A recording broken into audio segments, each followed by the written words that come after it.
આ નાનપણમાં હું બહુ ગાતો આ ભજન, મારું પ્રિય હતું.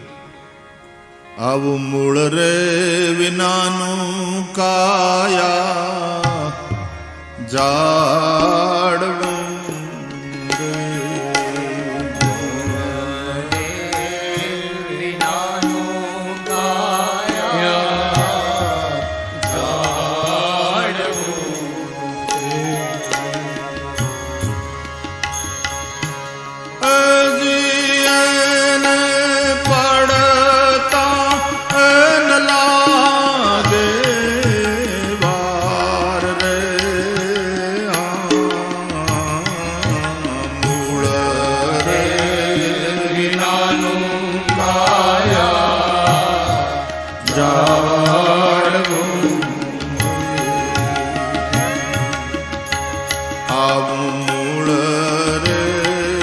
વિનાનું કાયા છે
જાડવું જાડવું. એમાં પુણ્ય રે રૂપી ખાતર પૂર્યું. એટલે સંતવાણીના શબ્દો ઉપર ધ્યાન આપીએ. સંતવાણી તો સંતવાણી છે વાલા, અનુભૂતિની વાણી. તંબુરથી ટપકેલો મસ્તી ભર પીધો કસુંબીનો રંગ. આવા અનુભવી સંતોની વાણી ઈ કાનમાં પડે. પુણ્યરૂપી ખાતર એમાં નાખજો, સત્યરૂપી જળ સિંચજો. એ ઝાડવું બરાબર લાગી જશે, એના મૂળિયા મજબૂત થશે. તો પછી એને શીલને સંતોષ બે ફળ હોય છે. સંતોષ બે ફળ હોય છે.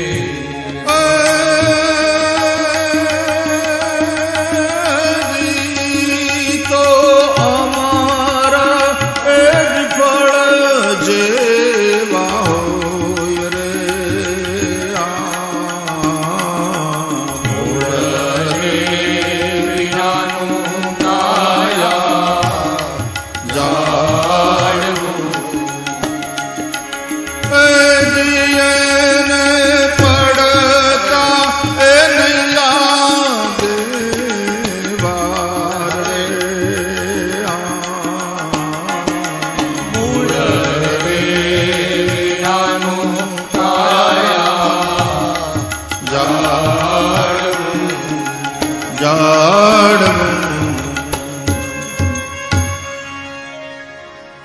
શીલ અને સંતોષ એ બે ફળ. શીલ એક એવું ચરિત્ર નિર્માણ થાય. આ આપણે કથા ભાગવતની સાંભળીએ છીએ, એ શું છે? ચરિત્રની કથા છે. ભગવાનના ચરિત્રો, અવતાર ચરિત્રો અને ભગવાનના ભક્તોના ચરિત્રો. એટલે પ્રહલાદનું ચરિત્ર, ધ્રુવજીનું ચરિત્ર, અંબરીશનું ચરિત્ર, ગોપીઓનું ચરિત્ર, અવતારોના ચરિત્રો અને ભગવાનના ભક્તોના ચરિત્રો. આ ચરિત્ર, માણસનું ચરિત્ર કેવું છે બહુ અગત્યનું છે. પૈસા ગુમાવે માણસ તો એટલું બધું નુકસાન નથી, પણ પોતાનું ચરિત્ર ગુમાવે, પોતાની આબરૂ ગુમાવે તો બધું ગયું. ચરિત્ર, ચરિત્ર સાધુ પુરુષ જેવું હોય. શીલ, એનાથી શું મળશે કે હારવાર સંતોષ. જીવાયેલા જીવનથી સંતોષ કેટલા લોકોને છે.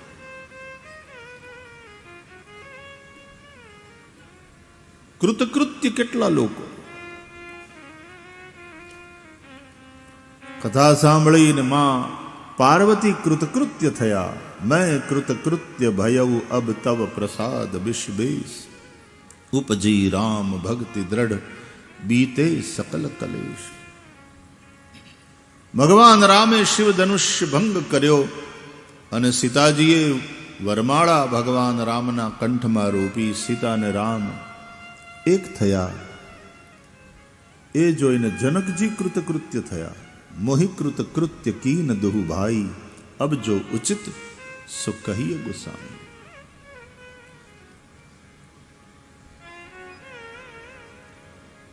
કૃતકૃત્યતાનો અનુભવ કેટલા લોકો કે બસ હવે સંતોષ છે, ભગવાનની કૃપા, હવે કાંઈ જોતું નથી, હવે કોઈ ઈચ્છા નથી.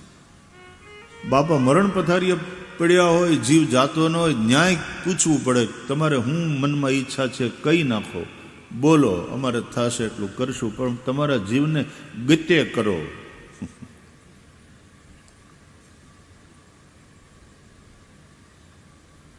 મરતા સુધી વાસનાઓ કેડો છોડતી નથી.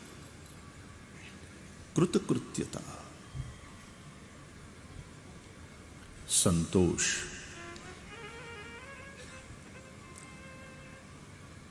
પોતાના જીવાયેલા જીવનથી સંતોષ. અને શીલ ને સંતોષ બે ફળ હોય છે, અને એ તો અમર ફળ જેવા હોય. શ્રદ્ધા છે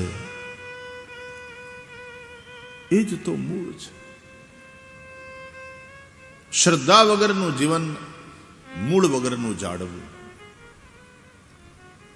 દરેકના જીવનમાં શ્રદ્ધા હોય. આદવ શ્રદ્ધા, સૌથી પહેલા વહેલા શ્રદ્ધાની જરૂર પડે છે.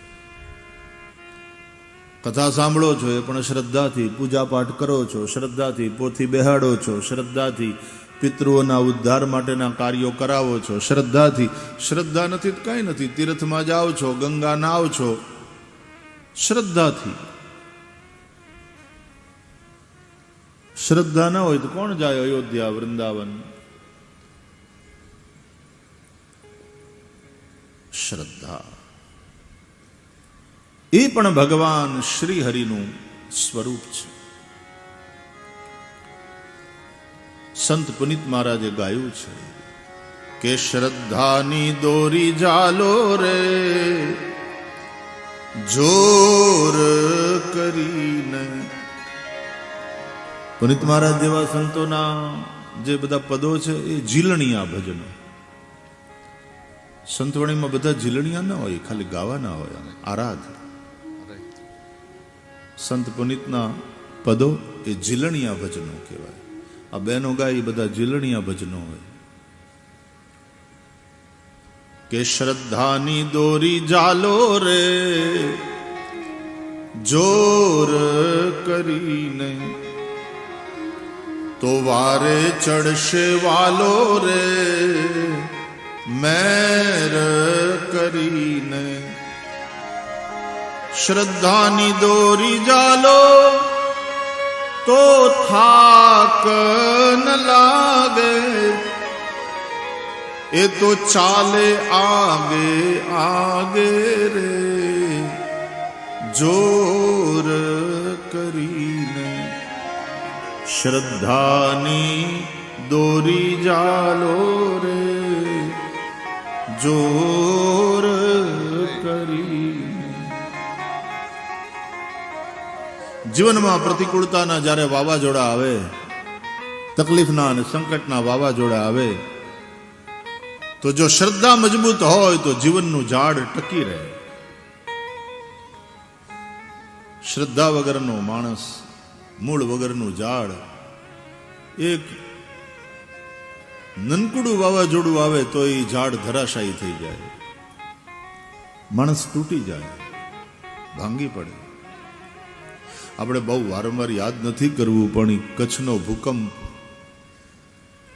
અને મેં અહીંયા ગામડે ગામડે આંટા માર્યા ત્યારે કેટલી શિબિરો, ભગવાને જે સેવા કાર્ય કરાવ્યું એ પણ અહીંયા થયું. અને એ વખતે મને ખબર છે કે લોકોની શ્રદ્ધા નહોતી તૂટી. બે વસ્તુ નહોતી પડી, મકાન બહુ પડ્યા, કાટમાળમાં લોકો દબાયા, મર્યા. પણ બે વસ્તુ ન પડી, બે વસ્તુ ન મરી. એક ઝાડવા નહોતા પડ્યા, ને બીજી લોકોની શ્રદ્ધા નહોતી પડી. એ મજબૂત રહી.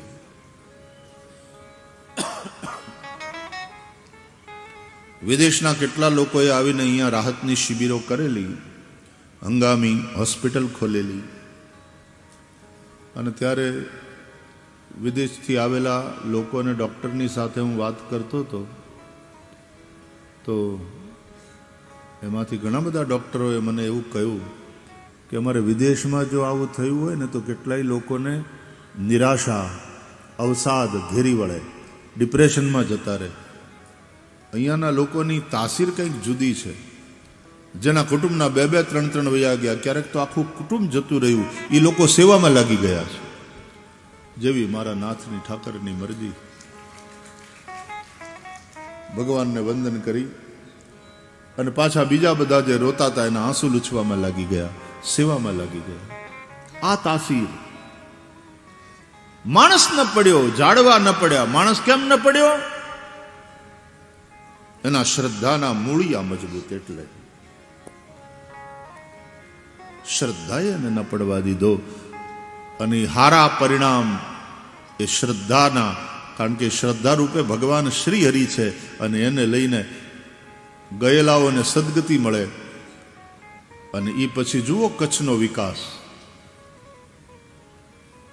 અરે 2007માં અહીંયા જ્યારે આપણે કથા કરી ત્યારની અહીંની ધરતી, અહીંનું વાતાવરણ, અને આટલા વર્ષ પછી જુઓ અહીંયાનું વાતાવરણ. આ ગૌશાળા, આજુબાજુની વાડીઓ, અને પછી ચાંદરાણીમાં જ પાછી આવડી આ ડેરી આવી, સરહદ ડેરી, જ્યાં લાખો લીટર દૂધ રોજનું ભેગું થાય.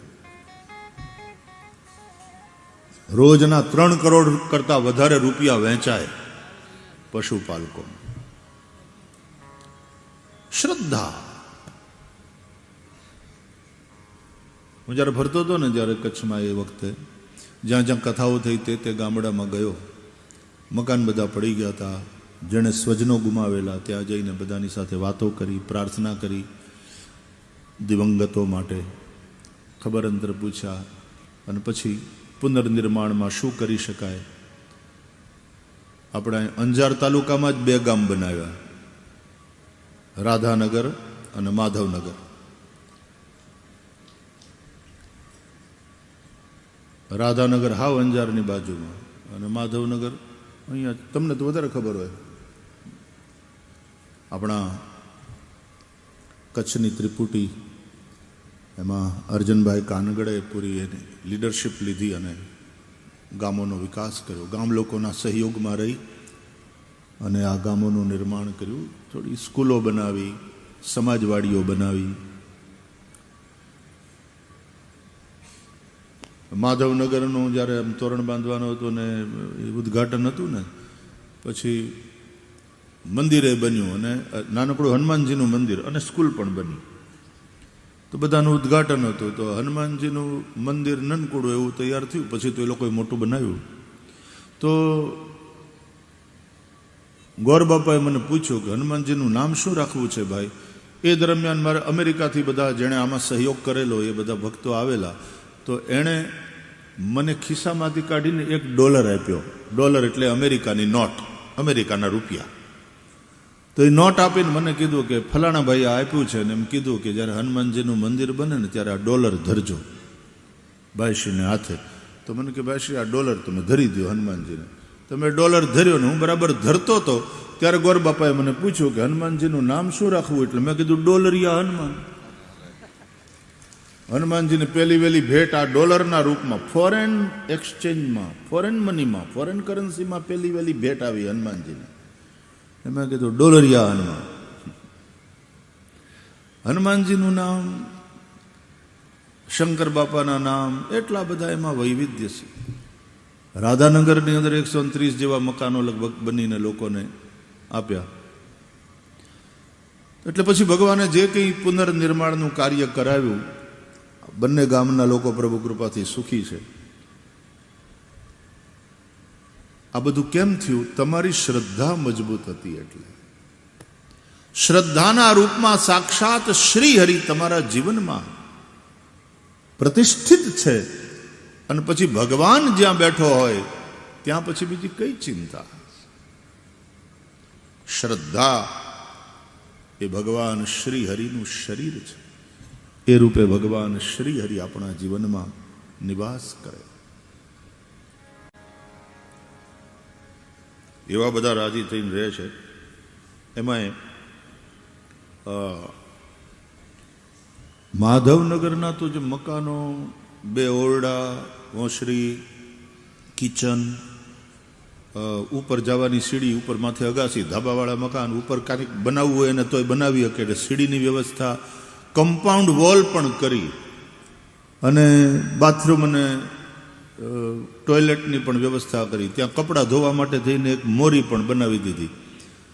તો એવા રાજે મેં તે જોયું ને ત્યારે એમ થયું મારું આ તો આમ રિઝોર્ટ જેવું લાગે છે. અહીં આવીને અઠવાડિયું રહેવાનું મન થાય એવું સરસ છે. માધવનગર વાળા એ બધા ખૂબ રાજી, રાધાનગર વાળા રાજી. મનફરામાં જે બક્ષીપંચના છોકરાઓ માટે થઈને જે બનાવ્યું છાત્રાવાસ, અમુક સમાજવાડીને ભગવાને જે કરાવ્યું એ બધું કર્યું. પણ એ સમયે હું જે ફરતો હતો કચ્છમાં, એમાં અમુક જગ્યાએ જ્યાં કથા થઈ હતી એ ગામડાઓમાં જઈને પછી ક્યાંક જમવાનું હોય, એ બધા લોકો પગે લાગવા આવે ને. આ શ્રદ્ધાની વાત કરું છું. એટલે એ વખતે પણ રાહતની જરૂર હતી, રાહતની વસ્તુઓ જે આવે એનાથી જીવન ચાલતું હતું. તોય હું જ્યારે ફરતો હતો ત્યારે ગામડાના લોકો કે ભાઈ તમે અમારા આ દુઃખની ઘડીમાં અમને પૂછવા આવ્યા ભાઈશ્રી, અમને બહુ રાહત મળી. અને એમ કરી કરી જય શ્રી કૃષ્ણ કરતાં કરતાં ગામડાની માવડીઓ અને ભાઈઓ એ ખિસ્સામાંથી 10 રૂપિયાની નોટ કાઢીને પાછા મૂકે. બોલો, એ વખતે જે દેવાની ભાવના હતી કચ્છના લોકોની, એવી ને એવી મજબૂત રહી કે એમને એમ ન પગે લગાય, કંઈક દેવું. ગઈકાલે રાતના હું જમ્યા પછી આંટા મારતો હતો, ફરતો હતો, વોક કરતો હતો, એના માટે નીકળ્યો. તો અમારે ત્યાં વાડીએ નારાયણભાઈનો ચોકીદાર એ બાપા છે, એ 2 દીથી મારી વાહે આમ મળવું કેરે ને એને સંકોચ. પણ કાલે એ આવ્યા અને કીધું કે મારે આમ ઉભા રહો. એવો રાજી, હાવ ગામડાનો સીધો સાદો અભણ માણસ હશે. પછી ને રૂપિયા કેટલા 11 રૂપિયા કાઢ્યા, રૂપિયા કાઢ્યા અને પછી મને ધર્યા 11 રૂપિયાની દક્ષિણા. મને કે દેવું જોઈએ, અમારે દેવું જોઈએ એમ કરીને 11 રૂપિયા કાઢ્યા. હવે 11 રૂપિયા અમને કોઈ બ્રાહ્મણને દક્ષિણા આપે ને તો અમે એને આશીર્વાદ આપીએ. એણે તો 11 રૂપિયાની દક્ષિણા દીધી ને પાછા આશીર્વાદે એણે જ દીધા કે તમારે બરકત ખૂબ રહે, એટલે તમે સારા કામ કરતા રહ્યો. એણે આશીર્વાદ આપ્યા હારો. બોલો, નહીં તો આમ દક્ષિણા એ આપે, આશીર્વાદ અમે આપીએ. એણે દક્ષિણા આપી, ઉપરથી આશીર્વાદ આપ્યા. બોલો, બરકત તમારે ખૂબ રહે, તમે હારા કામ કરતા રહ્યો.